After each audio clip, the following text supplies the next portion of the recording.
Osíris governou todo o Egito em vida e todo o submundo após sua morte. Conhecido como deus da vegetação, dos mortos e do além, ele era o deus do julgamento egípcio, um dos deuses mais populares do Antigo Egito. Seu culto remonta a épocas remotas da história egípcia e continuou até a era greco-romana. Nessas palavras solitárias, compartilho com vocês minha voz ancestral, imbuída de sabedoria e serenidade. Essa é a história do primeiro faraó, a primeira múmia e um dos deuses primordiais. Já deixa o seu like nesse vídeo e fica com a gente para entender tudo. Parte 1. O nascimento. Pouco após o surgimento do mundo, Nut, o céu, e Geb, a terra, estavam apaixonados e ela acabou engravidando. Atum-Ra, o deus criador, ficou furioso com a relação dos dois. Por serem irmãos, ele ordenou que o céu se separasse da terra e que nunca mais se tocasse. Ele também proibiu que Nut desse à luz a seus filhos, e para evitar que ela desobedecesse, ele vigiou a deusa durante os 360 dias que faziam parte do calendário egípcio. Se você quiser saber mais sobre o mito de criação, a gente vai deixar aqui no card, na descrição, o vídeo que a gente fez sobre o deus Atum-Ra. Para ajudar a deusa Nut, Thoth, que é o deus da sabedoria, apostou em um jogo contra a lua e ganhou parte da sua luz, que correspondia a 5 dias adicionais e que foram incluídos no calendário. Como Atum-Ra não conhecia estes novos dias, a deusa utilizou dos mesmos para dar à luz a seus filhos sem que o criador percebesse. Ainda no ventre de sua mãe, Osíris e Ísis se apaixonaram. Ele foi o primeiro a nascer. Seth, que nasceu na sequência, rasgou o ventre de Nut para sair. Ísis e Neftis, irmãs idênticas, foram as próximas. Se você ainda não viu, a gente também já fez um vídeo aqui no canal sobre a história da deusa Ísis e que tem muitos elementos próximos a de Osíris. Então depois desse vídeo, dá uma olhada no card e também na descrição para assistir essa história da mãe de todos os faraós. Parte 2, o mito. O principal relato que narra a mitologia envolvendo Osíris é o de Plutarco, do século I. Textos egípcios, como o texto das pirâmides, os textos dos sarcófagos e o livro dos mortos, narram fragmento dos mitos, mas sem uma linearidade clara. Osíris foi um deus que trouxe prosperidade e abundância ao Egito, sendo considerado por muitos de seus cultos como aquele que trouxe as técnicas necessárias para a civilização egípcia prosperar, como a agricultura e domesticação de animais. Foi por meio de Osíris que a cultura, leis, tradições foram estabelecidas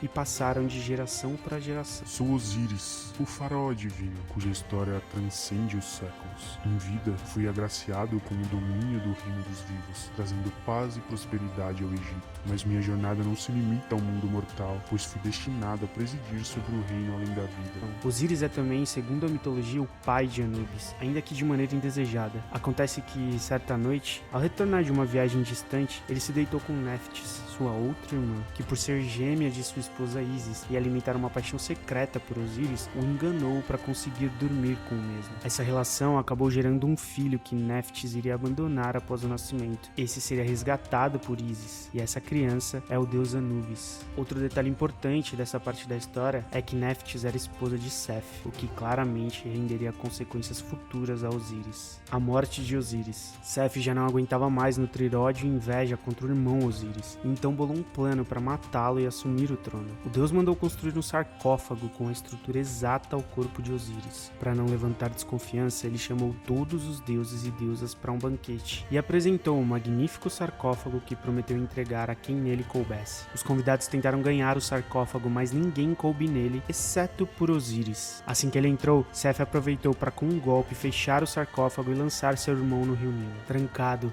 sem ar e viajando por dias, Osíris acabou morrendo nesse trajeto. Em minha existência, conheci a traição impiedosa de meu irmão Seth. Sua inveja e desejo de poder o levaram a urdir um plano astuto para me assassinar e usurpar meu trono. Enganado, fui aprisionado e lançado ao rio Nilo, mergulhando nas profundezas aquáticas. Ísis vai então à procura de seu amado e acaba encontrando o sarcófago com o corpo de Osíris e o leva de volta até o Egito. Nesse momento, Seth, furioso com a possibilidade de Osíris retornar à vida, decide então esquartejá-lo e lança seus pedaços por diversos locais diferentes do Egito. Com a ajuda de Anubis e Neftis, Ísis vai novamente à procura dos pedaços de Osíris e consegue recuperar todos, com exceção do órgão genital, que foi comido por um peixe e posteriormente substituído por um tipo de raiz. Ísis retorna com os pedaços de Osíris ao Egito e então realiza um ritual onde se transformou em uma águia e soprou a vida de volta para dentro dele por um breve momento. Em seu ato derradeiro, Osíris e Isis se unem sexualmente e ele acaba gerando seu herdeiro, o deus Horus. Contudo, minha amada Isis, uma deusa em sua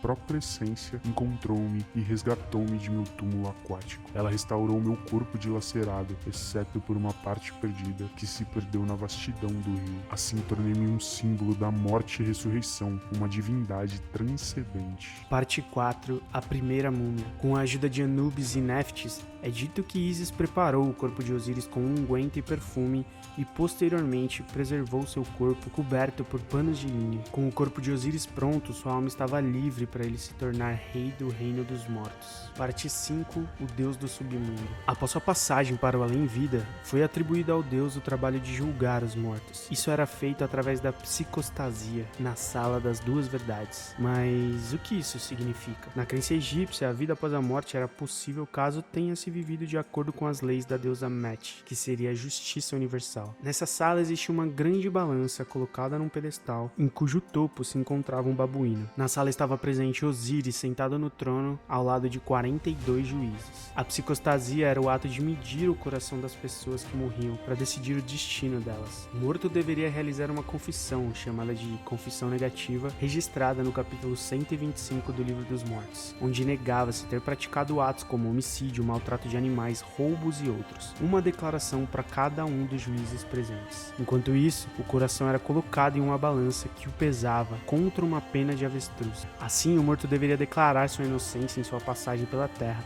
e caso estivesse mentindo, seu coração iria pesar mais do que a pena. Nesse caso, o morto seria devorado por Amit, o devorador de almas, que é representado por um monstro híbrido, parte crocodilo, parte pantera e parte hipopótamo. Uma vez devorado, não existiria a possibilidade de ressurreição. No entanto, caso fossem verdadeiras suas alegações, o coração pesaria menos do que a pena, retornando ao corpo do morto. Dessa forma, ele era conduzido até Osíris, o último juiz, que o abençoava com a permissão de ir para a terra sagrada, os campos de junco. Como senhor do submundo, assumi a tarefa de julgar as almas dos falecidos e conceder-lhes a oportunidade de uma vida após a morte. Diante de mim, as almas são pesadas em uma balança e a justiça é proclamada. Aqueles cujos corações são puros e leves como a pena de Met podem alcançar a eternidade, enquanto os maus são condenados ao esquecimento. Parte 6. Simbologia de Osíris. Minha história ecoa entre os hieróglifos e os textos sagrados do Egito Antigo. Eu personifico a crença na renovação,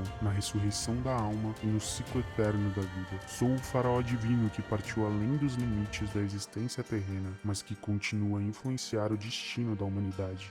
A popularidade de Osíris deu-se pelo período em que essa divindade foi cultuada, com registros que remontam 2400 a.C., o que resultou em diversos templos sendo construídos para sua adoração. Uma parte da história diz que em cada lugar onde Isis recuperou parte do corpo de Osíris, foi erguido um templo para marcar esse feito. Embora sua trajetória de deus da vegetação para deus da vida após a morte pareça desconexa e incoerente, há algo em comum nessas atribuições, que é o conceito de ciclo da vida e renascimento, que tanto a vegetação quanto a passagem para o além carregam. Pode-se dizer que, resumidamente, Osíris é o deus do renascimento, pois após as colheitas, os campos representam o vazio, até que sejam novamente semeados e dependentes do rio Nilo para trazer a produção novamente. Assim, neste reino do além, eu permaneço como um farol de esperança e inspiração. Meu legado é entrelaçado com a compreensão de que a vida é apenas uma fase de uma jornada eterna, que meus ensinamentos ecoem através dos tempos e continuem a guiar aqueles que buscam a redenção e a imortalidade espiritual. Pois sou Osíris, o deus da vida, da morte e do renascimento, que minha história perdure,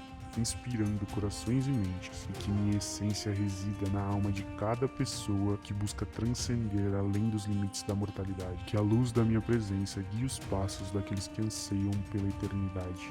Essa foi a história do deus Osíris. Não esquece de deixar seu like, compartilhar esse vídeo, se inscrever no canal e ativar o sininho de notificações. Se você curtiu, tem essas e outras histórias por aqui, então não deixa de seguir a gente nas nossas redes sociais. O meu nome é Bruno e eu espero ver vocês numa próxima. Inscreva-se no canal para você não ficar de fora de nada.